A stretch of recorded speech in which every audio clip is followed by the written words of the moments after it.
here who are going to be recording and live streaming for us. Okay.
Second, guys.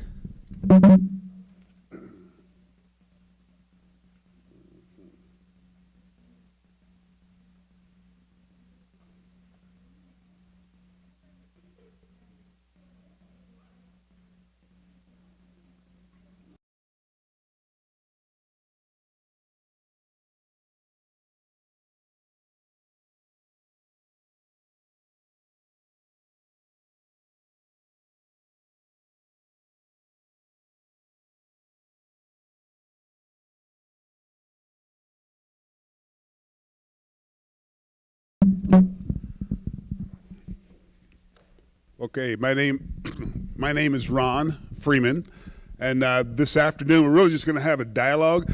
One of the things we talked about last September was culture and how culture is unique to really the individuals and the people that are there. And the more we have a sense of what our values are, the more we can create and drive that culture. And so today I want to do a little bit more interactive, which means you guys are going to have to talk. Don't be afraid.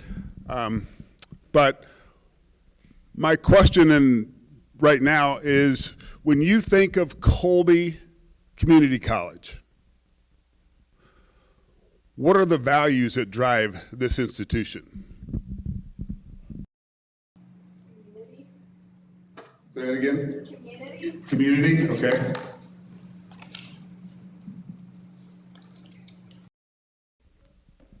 Hope.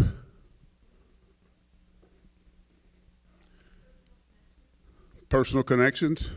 Huh, that's a good one. Anything else? Respect. Good. How many of you guys say, I don't even have a clue what the values are here? Anybody? Yeah. Sometimes we're like that. When you look at life, and I know this as an athlete, every coach tries to create his own culture, every head coach. And every position coach has their ways. And I was a defensive coordinator for my high school football team in Kansas City. And we had 3 values that drove us: aggressive, relentless team. And those things, every time we worked, we reinforced those things to create the mindset and the presence of our culture. And we were actually pretty good. We ended up having a football season with 56 sacks by our team because we were very aggressive. And we never stopped, and we just kept hammering and hammering, and we ended up playing, making whatever, quarterfinals of the state playoffs. But the bottom line was, we knew what our culture was. We knew what it was going to be when we took the field. And I think that when you look at life, and I'm not asking you guys to take on an attitude of taking the field while you're in school, okay? Don't do that. It's bad. Bad luck. Usually involves law enforcement when you do that stuff. So, but when you think about the culture of this institution, the better it's defined, the better chance it is for people to buy into it. But if it's fragmented, if the culture is just kind of happening, then who knows what it means or what it's about. And I think when you bring kids into this community, into this student population, you want them to have some kind of an experience. You want them to have something that's going to make them feel like they've accomplished and they're going to be successful. And if you don't, you really have failed the students. And when I was here last time, I was given a T-shirt and I didn't bring it back because I like it. But it had values on it. And some of them were mentioned just now. But it had the value of community, which is the first one. It's focused. It's united. It's education, imagine that. It's future. It's family. It's fun. It's success. And I thought this was an interesting value, ready. Ready. When you think about where you're going to go from here, whether it's to a four-year school or into the workplace, or maybe you're going to be a missionary to somewhere in the world, those values are what carry you. Now, how many guys knew all those values on that list? Recognize those as distinctive to Colby? Anybody? Somebody? Yeah, that means we're not putting that out there the way it needs to be.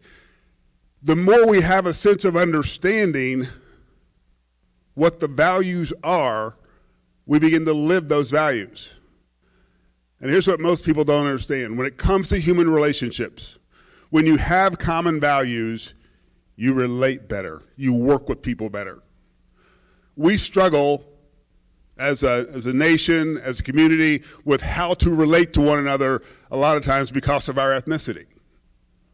We look at each other, well, you know, you're fair complexion, I'm a little darker, this person's that way, and we get flustered with how do we engage with that person. But then we start actually opening our lives up to people and talking about our experiences, and guess what? We begin to find out there are some really good common things that all of us are about. I can tell you this, well, maybe I might be wrong here because I remember myself as a college student. Most of us are committed to getting educated while we're here, right? Anybody not committed to getting educated or providing an education? That's a common value. We can build around that. One of the most important human values, in my opinion, and I think it's a hard world if you don't have this, is respect. And the most important respect is self-respect. When you look at situations in life, and we talk a lot about rethinking race in America and how things worked. When you fail to respect yourself, you can't live out who you're supposed to be. And everything we saw, and I can go back and do the historical account, everything you saw really beginning in around 1640 when you started to see this division of aggressiveness towards, the first permanent slave was a guy named John Punch, 1640. From that point forward, there's a willful intent to define the black person as inferior and unacceptable, and need of a master. If you take a person's self-respect, you make them readily victimized. And you see that obviously in slavery, you see it in abusive relationships. And whether it's physical abuse or whether it's narcissistic controls, all those things send a message to the individual, you're not worth anything, you have no value. And so it's very critical as an individual, as a person, first and foremost, that you have that sense of self-respect. Understand who you are. Because see, the world's going to come at you, everybody knows this, the world's going to tell you, you're not all that. Sometimes that's because they're insecure. Sometimes they're fearful. But when you know that you know who you are, then you're ready to start. But that's not enough just to have self-respect. We have to have respect for each other. And what does respect for each other look like? I remember being a high school basketball player. I used to play against this guy named Ray Nunley, who none of you probably know. But Ray was about my size, and he played offensive line, and I played defensive line. And we battled each other. And then we played basketball against each other. And some of the basketball that we played together looked like football because we were just that kind of people. But we, to this day, good memories, but respect each other as men and encourage each other to keep going and succeeding in life. Get a grip on understanding the value and the power of giving your respect to another human being. And respect doesn't mean you worship or idolize them. It just means that, you know what? Who you are might be different than me, but not in value. We're equal in value. You might be different than me. That doesn't make you wrong. Well, most of the time it does. But being different, there's value there. That's what makes life enjoyable, is that we can see different people be in different ways and respecting the way they are and saying, this is good. And we can live and learn from it. It also puts us in a position now when I have self-respect, when I have respect for others, and I have value for them. This is one of the most significant things I would challenge you to do, is after you've got that sense of I know who I am, I respect who you are, how can I help you be better? How can I help you accomplish the things that you want to accomplish? How can I help you overcome the challenges you face? How many people say, well, I know I have people in my life that are like that? Any hands? You know you have people in your life that they say, I see value in you, and I'm going to help you accomplish whatever you can possibly accomplish. Most people don't, or at least they don't feel like it. Imagine if you could create a culture where everybody had that sense of self-respect, respect for each other, and a drive to help each other be better. And in sports, that is golden. But you know where else it's golden? In the workplace.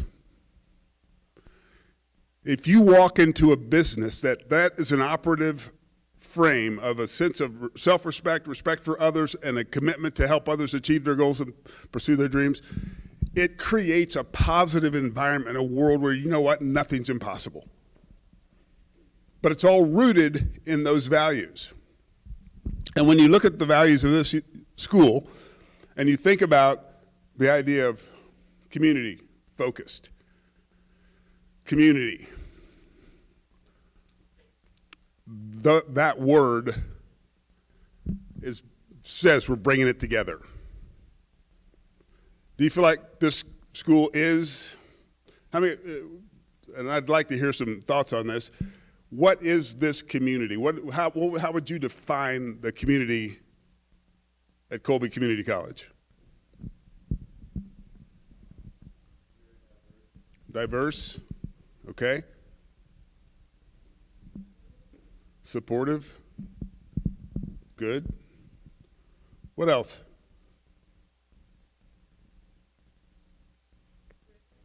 Driven. Is it engaging? Does it bring people in?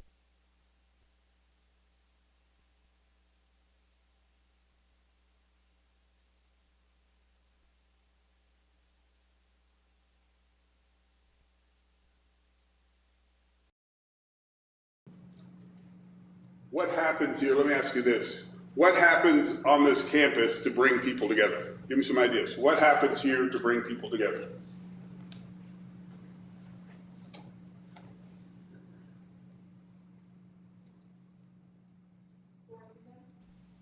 Okay, sports.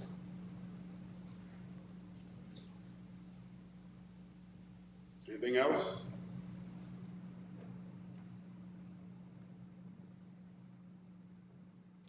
Let me ask you this, and you can think about this. If you would say something out loud, I think that would be awesome.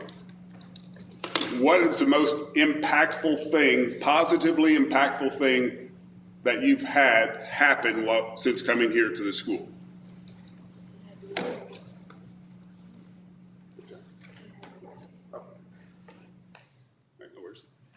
So, anybody here had a positive experience that encouraged you to go forward to be you? Anybody? Somebody?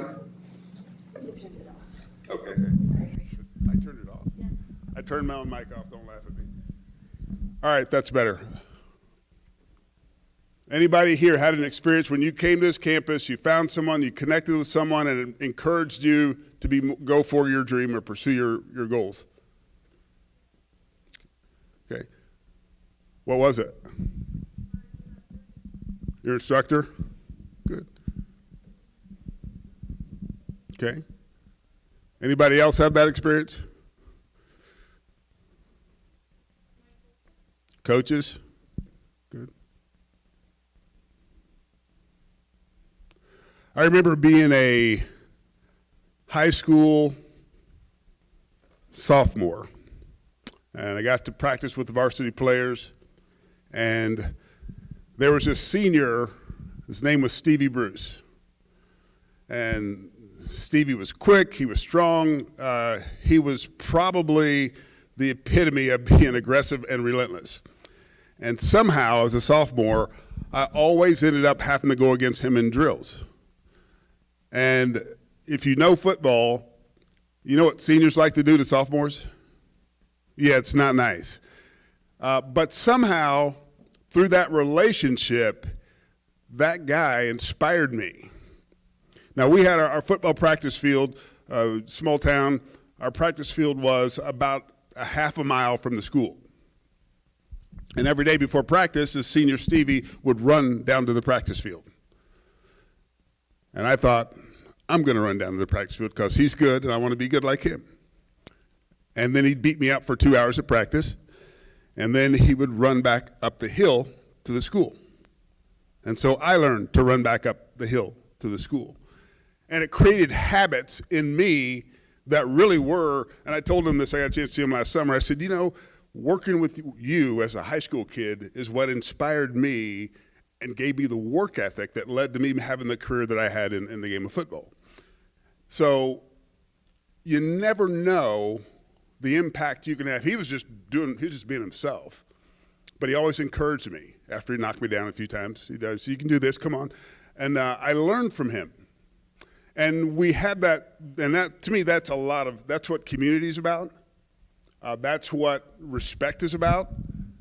That's what relationships are about. And those things are what's going to carry each and every one of us to that highest top of the ladder. And you know, I talk a lot about sports in terms of how processes work and how we accomplish things.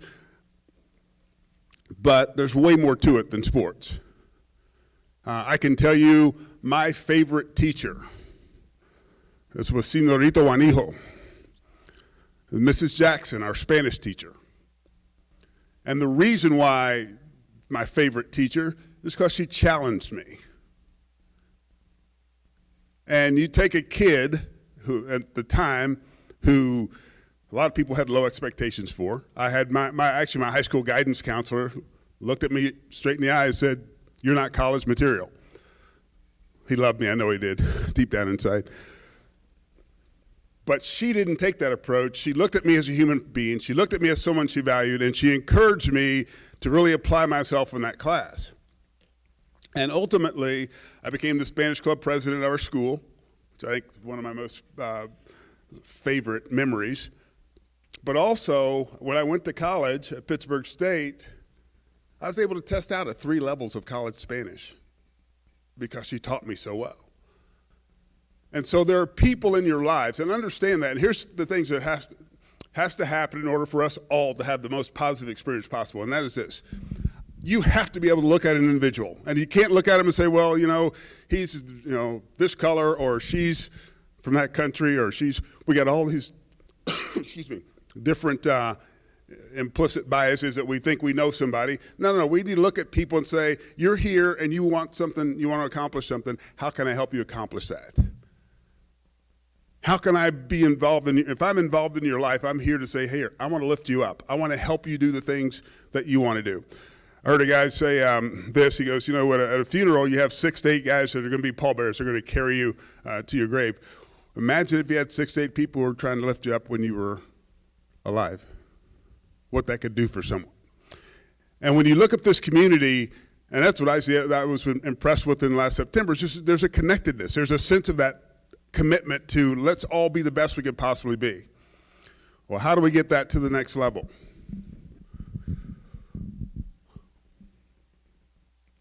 How do we get that to where, you know what, we can take this thing to the top?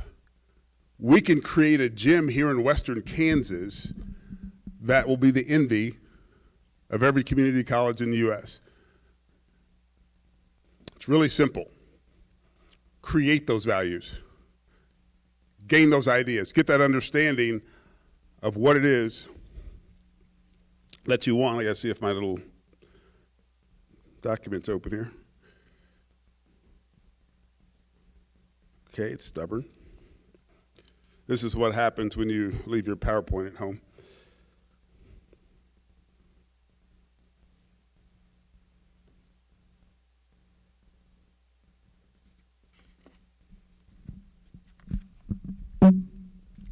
Okay, thank you for bearing with me.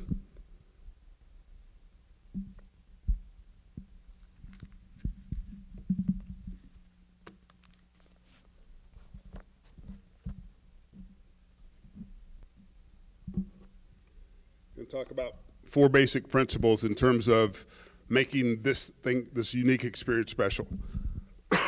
Excuse me.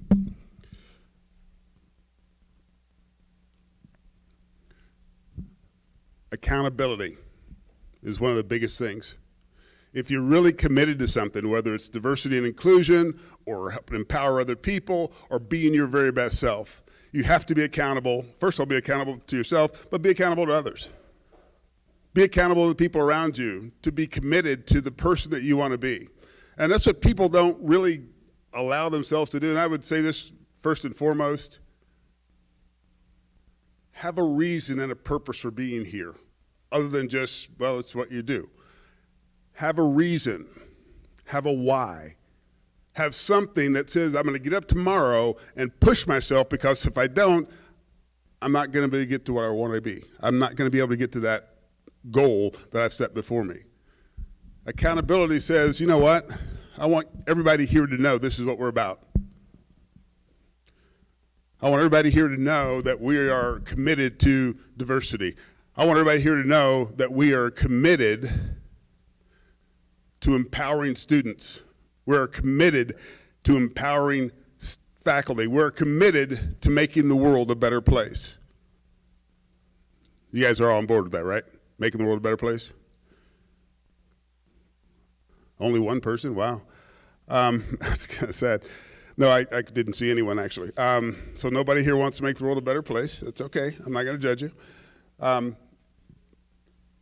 But be accountable for getting up every day and making the best effort to be the best person you can be, because you never know what day is going to be that day where you have that breakthrough, where you have that impact, where you make that step to the next level. Communication. Learn to communicate. Communicate is not necessarily yelling to make your point. In fact, that might be the worst form of communication. But learn to speak to someone so that they can hear you. And one of the most important aspects of communication, ladies know this, guys, we kind of struggle with it. Is that a gender bias? Maybe. Listen. Learn to be a listener. Learn to hear what someone is saying before you disagree with them. To me, that's where real life takes place. It's not when everybody agrees with you and pats you on the back. It's when somebody says, you know, here, let me talk to you. And you listen with your heart. You don't just say, all right. You say, I want to hear what's going on. And it helps people. I had a guy the other day who was telling me, I've got this struggle, this is going on. And I said, well, if you want somebody to listen to you, let me know. And he took me up on it. We were on the phone for 2 hours.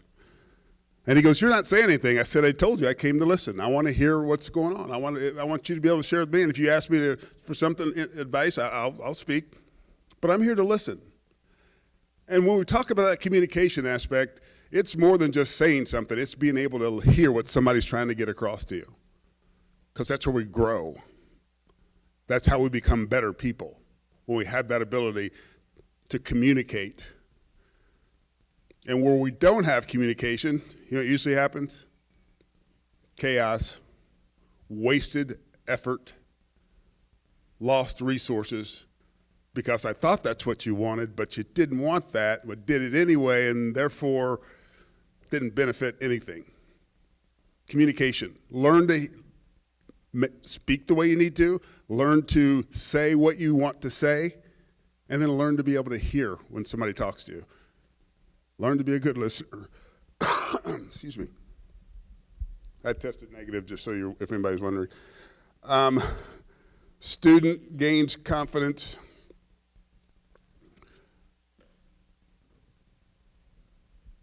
In academics and in extracurricular activities.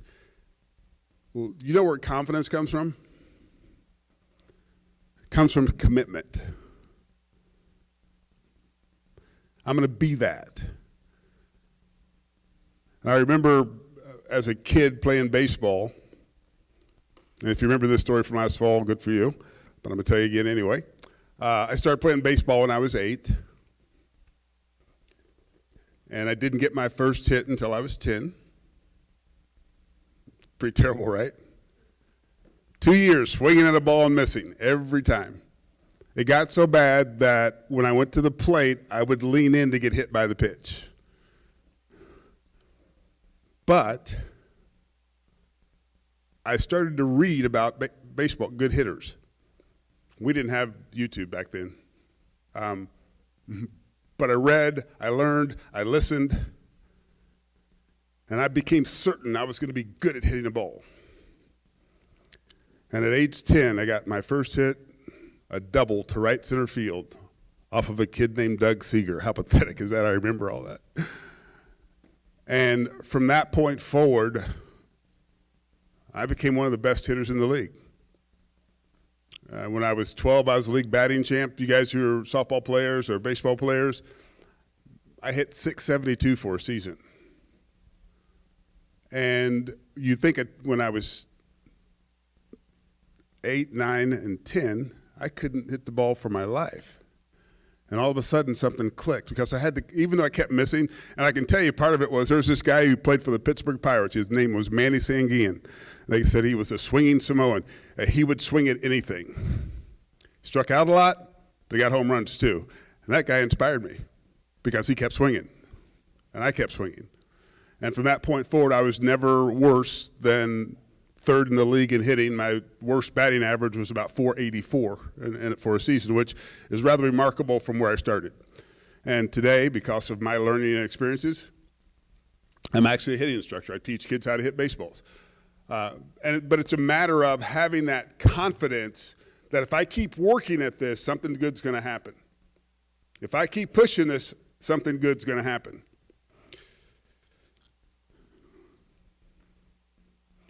And then we get into the more subjective spaces. But not really. But in all this process, as you're going about your way, open-mindedness. It gets back to be willing to listen, be willing to learn, be teachable. And I don't care if you're already a faculty member or if you're a first-year student. Keep an open mind. Opportunities are out there. You might learn something if you listen to people. You might learn to see the world a little bit differently if you'll listen to that person, even though you may not share their background or whatever. Be open-minded enough to hear and listen, and not just in the classroom, but in relationships. That's so critical. Where there's good relationships, And I used to think that the world was a limited place because I was a black guy. I used to think, well, you know, I guess I'm just a jock. I'm a football player. That's what I do. That's my idea. And I thought that was where I had to go. But then I started meeting people and having conversations with people, and some of them were white, and some of them were Hispanic, and some of them were black, people from all different backgrounds about what life possibilities were. And as you begin to hear what people are thinking, you be like, you know what? I can do this. I can go places. It was 1995. I was in a career transition, and I wasn't sure what I wanted to do. And a couple of friends of mine who happened to be white said, well, let's sit down, let's talk. And we sit down in a room, and they asked me, what do you think? What are your strengths? I started, well, I'm a pretty good communicator. Well, what else? Well, I'm good at engaging people. I read people fairly well. And we came to the conclusion, based on my strengths, that I should become a speaker and go out there. And I'd never been a public speaker before, although, again, true story, I was playing football in the USFL in Orlando, Florida, and I went and spoke to a local FCA group, Fellowship of Christian Athletes group. And the guy who invited me patted me on the back, thanked me for coming. About 3 years later, I was working for the Fellowship of Christian Athletes, and I was booked as a speaker at one of their conferences or one of their breakout sessions at a training we were having. And this guy from Florida comes up to me after I spoke. He goes, thank God. He goes, I thought you were going to sound like you did the first time I heard you. Because apparently I was terrible, but I got better. But what it comes down to is being able to listen to other people, understand, because you know what, we build value. We get that sense of, okay, I can do that. And both of those guys still to this day, I call them, hey, Dave, hey, Mitch, can you help me out with this? What do you think of this? They're there. And I think that really is where we create power for living our best life. One of the most important things, and I'm going to wrap up with this one, is you've got to be you. The world might look at you and tell you you're limited to this, you're limited to that. You have a decision to make. Don't let the world tell you what you should do. You do what you want to be. You become what you want to become. Dare to dream that dream. Dare to step out there and really go for it, because you never know what greatness lies around the corner. And we hear stories all the time of people who overcame obstacles. Abraham Lincoln, for example, who lost every election he ever ran in until he won the presidency. Think about that. And I think he ran like 15, 16 times. Couldn't win dog catcher. But he got elected president because he stuck with it and kept trying, because he had a dream, he dared to believe, he had that I know what I can do if I get a chance. No limitations. No way you're going to let the world tell you you can't do this or that. And I love to look at life and say, you know what? Take on the challenges. Take on the things that people say, well, you don't have a chance. I remember my daughter, who's 35 years old now, she was about 12, and one of her brother's friends, a little boy came over, and he was just talking about how girls can't run as fast as boys, girls are as strong as boys, blah, blah, blah, blah, blah, blah. She got mad, like really mad. And she says, let's go out in the back, we'll race. Now, she had never raced a kid before. He might have been, fastest man in the world, but it didn't matter. They go out to the yard to run. She steps back. You get on up there. She gave him about a 5-yard head start. We're going to run about 30 yards across the yard. She beat him by 10 yards. Embarrassed the kid. He never came back to our house. But she said, you know what? If you're going to stand in front of me and challenge me, I'll take that challenge. So for all the ladies in the room, she was standing up for you guys. No boy's going to tell her she can't run. And she's probably the fastest kid in all of the circle of my kids' friends, boy or girl, until they're juniors in high school, and then some of the boys got a little faster. But at the end of the day, step up to the challenge. Dare to believe that you can make a difference. Dare to believe that you, if you apply yourself, you have the resources, talent, understand who you are, right? Understand the opportunities that are before you. And there are so many opportunities to be impact players, to make a difference. And sometimes it's as simple as my friend Charlie invited a guy over to his house. My friend, who was, and still my friend, we were 7th graders, my very first white friend. And he invited me to come to his house. And at that time, I lived in a segregated community, and he was on the white side of town, I was on the black side of town. And when he invited me to go to his house, it was like, what? What's going on here? And then he proceeds to tell me, oh, well, my dad was in World War II, and he was leading a battalion of black soldiers. They abandoned him, and he hasn't spoken to a black person since. And you're inviting me where? Well, I go to his house because I'm a risk taker. I meet his mom and dad, friendliest people, nicest people, and we learned our relationship. And to this day, his mom and dad both passed away, but I'm a part of that family. His brother, his sister, still friends with them as well, and it broadened my world.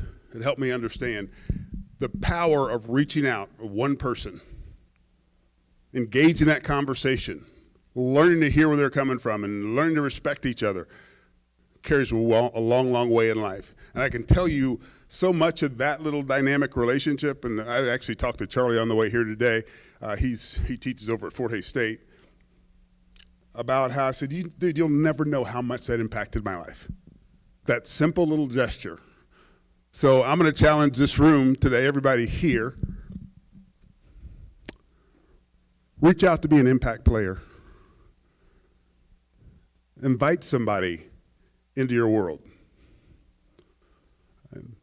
To be a part, to listen, to learn. Because you know what? The door swings both ways, because he told me that same thing. He goes, you know what? You'll never know how much that meant to me. It changed my worldview. You never know the impact until you engage. And that's why I asked you earlier, is this an engaging community? Is it a community that will reach out to people, individuals, and say, hey, I want to talk. Hey, what's going on with you? And build that relationship so that you have the permission to then say, hey, how can I help you? There are opportunities. If we'll just look for them. I'm going to stop with that. Any questions,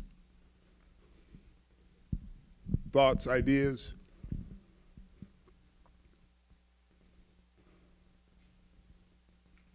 Really? Not one. All right, my feelings aren't hurt. Hey, no, but be intentional about these things. If you want to see a great community, if you want to be a great individual, if you want to climb the highest mountain, do as much as you possibly can do, be intentional about your values. Who are you? Your values will tell me who you are. How you treat yourself, how you treat others. It's going to tell me everything I need to know about you. And I think it's really important for each of us to say, you know what? Let me be intentional about these values we talked about. Let me be intentional about being accountable. Let me be intentional about being an open-minded person. Let me be intentional about pursuing my dreams and engaging people around me to help make their world a better place. So that's your assignment. Don't back off, and thank you for listening.